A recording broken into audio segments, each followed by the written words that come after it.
The survey team from the Caltharian science vessel Peaceful Inquiry had expected another routine cataloging mission. Earth appeared to be a standard Class M world with unusual biodiversity, nothing their xenobiology protocols couldn't handle. Captain Mortaith had even brought his junior officers along for training purposes. That decision would haunt his sleep cycles for years to come. Fascinating ecosystem, murmured Dr. Lynn Era, her 4 eyes scanning the dense forest through their observation drone's feed. Look at the predator-to-prey ratios. Highly unstable. How does this biosphere maintain equilibrium? The answer came when their motion sensors detected movement in a clearing below. A bipedal creature, clearly the planet's dominant species based on preliminary scans, moved through the underbrush with fluid grace. The being carried primitive projectile weapons and wore organic camouflage. Primitive hunter-gatherer society, noted Ensign Keptor, updating his files. Observe the crude tools. We're looking at pre-spaceflight civilization by several millennia.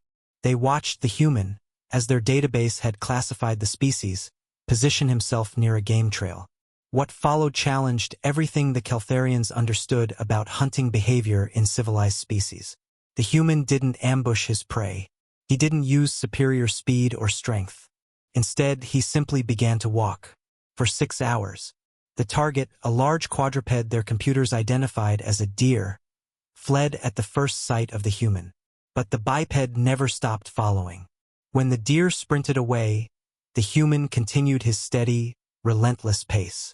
When the prey paused to rest, the human appeared on the horizon, still walking, still following. "This is inefficient," whispered Linera, her voice tight with growing unease. "Why doesn't he use his tools? Why doesn't he accelerate his pursuit?" Captain Mortaith watched the human's heat signature remain steady while the deers spiked with panic and exhaustion. Perhaps those aren't his hunting tools. The realization struck the crew simultaneously. The weapons weren't for killing prey, they were backup. The human was the weapon.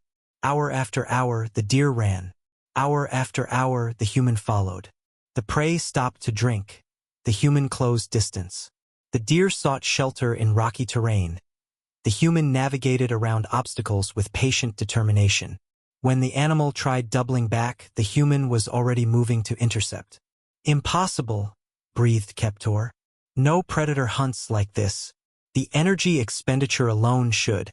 "Look at his biometrics," Linera interrupted, her voice hollow. "His heart rate is barely elevated. His breathing is steady. After 6 hours of continuous pursuit, he's not even tired." The end came suddenly.